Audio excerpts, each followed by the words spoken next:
So, it's Jason David Frank, right? Tommy, right? Okay, I forget sometimes. So he came back to Power Rangers to do Dino Thunder, which was really awesome. If you were given the opportunity to come back and do another Power Ranger series as like a new character, since Zordon disappeared or whatever, would you want to come back and do another series of Power Rangers? Of course. Yeah, that would be fantastic. I'm not exactly sure how they would work me into it, but I mean, I would like to see Zordon come back. I mean, but I mean, I have no influence over that. I mean, if you guys know Saban and just want to write to it, I mean, that's fantastic. I mean, you know. But yeah, I would, in a heartbeat. Do you still keep in contact with the original Rangers or any Rangers at all? No, actually, we met very briefly during the audition and the day that I filmed the character, but we never really got a chance to hang out or to get to know one another, so I don't keep in contact with them, sadly enough.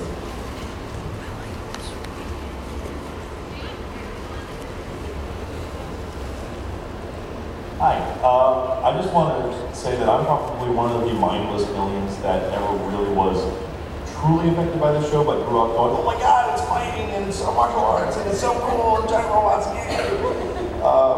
but I want to say that a few years ago, I realized one of my friends from Roscoe was an absolute huge fan of Sentai and of the Power Rangers series from the get-go. And I was like, whoa, Power Rangers, I haven't thought about that in over a decade. And then I started learning more about it. And I started learning who was on the show and what they started doing after the show. And I was like, wow, this was really something. And then I started reading all the statistics, and then I started reading all about the series again, and I started getting familiar with it. I was like, wow, this seems so good. If I watch it now, it's probably terrible. But it's so good for me. And I've spoken with Tony Oliver, I've done a workshop with him, and I told him this as well. I just want to say thank you. It was such a big part of my elementary school life, and it really, really helped me be the person I am today without even knowing it. Awesome. Great.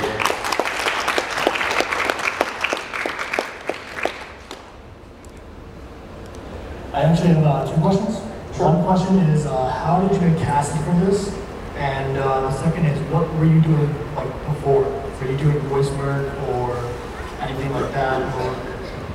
Well, I'll answer your second question first. I went to Southwest Texas State University to get my Bachelor of Fine Arts in Acting, and then from there I went to the University of Pittsburgh and got my Master of Fine Arts in Acting. After graduating the University of Pittsburgh, I drove out to Los Angeles, and I had a large number of friends out there who were from my undergrad, so I knew a lot of people. And one of my good friends, Stacy Fish, was working at Saban Entertainment at the time, because at that time Saban was doing a lot of B-grade or straight-to-video movies, stuff like Maniac Cop and stuff like that. And she was working as a second unit director, and called me on the phone and said, hey, they're auditioning for this kids television show, and I think you'd be really great for this part. And I said, sure, what time is the audition? And I figured it was going to be just another Hollywood cattle call, where there would be 500 guys in a line, and we would get these lines and we'd read it, and then I would go my merry way.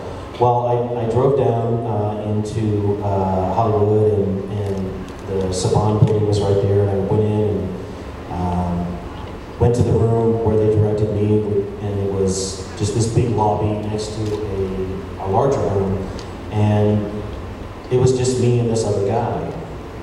And I was kind of thinking, well, this is weird, because normally, you know, you have this cattle call or whatever, but after a while I began to realize that it was just going to be me and him. And we both had the parts, and we were both reading them, and because actors like to go over their lines and stuff before the audition, we had respectively chosen our corners in the room to just sort of practice the lines. And I could hear him in the corner practicing the part. And at that time, he had a very interesting look. He had this, he was completely shaved at that time, and he had this very eagle-like beak nose, and but when he was reading the lines, he was doing a very sort of witchy-poo kind of accent, and he was like, Power Rangers, coming to the command center! And I was like, that's really, you go for that. If that's your choice, that's great, because in my mind, whenever I read about the character, I thought, okay, he's a guider, he's somebody who's going to influence these kids. And so I tried to think of a voice that was very deep, and for some reason or other, I had this image in my mind of Zeus, the Greek god. And so I went into the room, and all of the Rangers were there, and the gentleman before me had gone in before, and he was in there for about half an hour, and then he came out and he left, and they brought me into the room, and I met all the Rangers and the director and the producer, and they had me stand up on a table in front of all the Rangers. And basically, I just launched into the audition and was like, Power Rangers, morph to the command center immediately. And I remember this so very clearly. Jason St. Todd just turned to everybody and said, well, I think we found our Zordon. And I went home, and 2 hours later, I got a phone call, and that's how I got the job.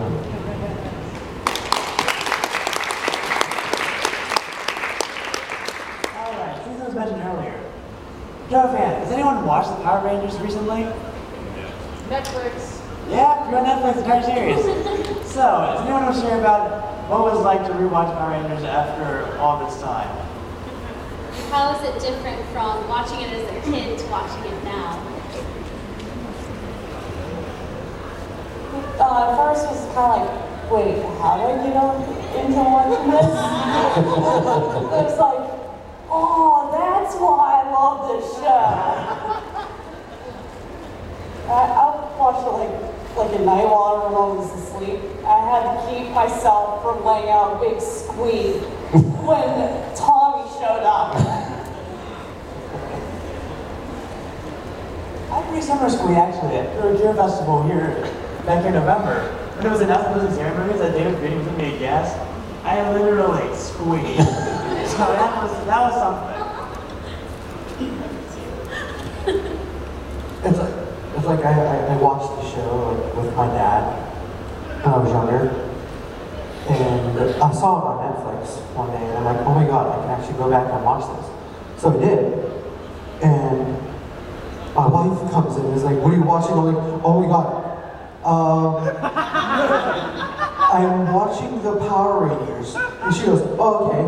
And she's like, what are you watching? I'm like, well, I'm watching my favorite saga, Green with Evil. And she just turns around, comes, sits on the couch next to me, and we're sitting there watching the whole freaking saga from when Tommy came in till all of it, and then we watched the beginning too.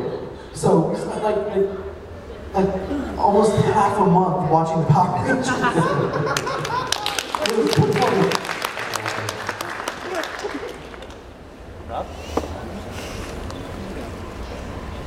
I know when I was a kid, my attention span was kind of off and I was kind of a wild kid.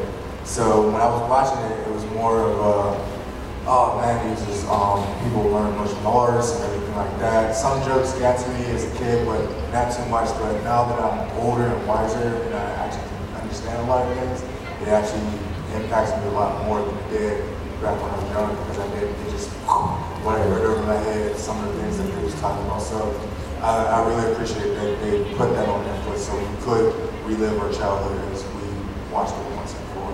Oh yeah.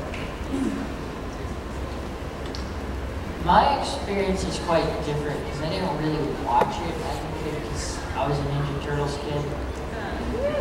But I actually watched it when I was in my 20s. So my reaction was much different because I just enjoyed the camp of it so very much. Because with Zordon, it's like, go give me teenagers with attitudes. You know, not trained Green Berets or anything. It's a lot of fun rewatching. Just turning your brain on. It's fun. The Turtles were color coordinated, weren't they? Yeah. They had Maybe they should make training. fun of the These kids Turtles. did it. Not so much of them. They did, Harrison's face. Wow. I got that cheese order. When they were going to re-release the series on, what was it, ABC Kids?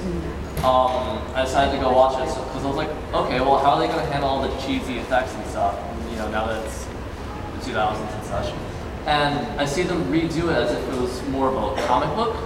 You know, they had all these like little slides, and it would look like a comic book, and you'd see the sound effects and stuff. And I'm like, wow, they somehow made this even cheesier than it was in the 90s. Well, my name is Jonathan, but when I was younger, I used to watch, like, I had kids in school, I was like in elementary, kids were like, let's watch Power Rangers. I'm like, okay, cool. So I watched it one day, really got into it. Then my girlfriend I have now, like, probably like a month or two ago, she's like, I'm watching Power Rangers on Netflix. I'm like, awesome, so I guess I'll watch it too. And I'm like, why do you even like this show? It was so cheesy to me now, so. Probably because I was a kid then, I guess. Yeah. But yeah, I really liked it. Cool.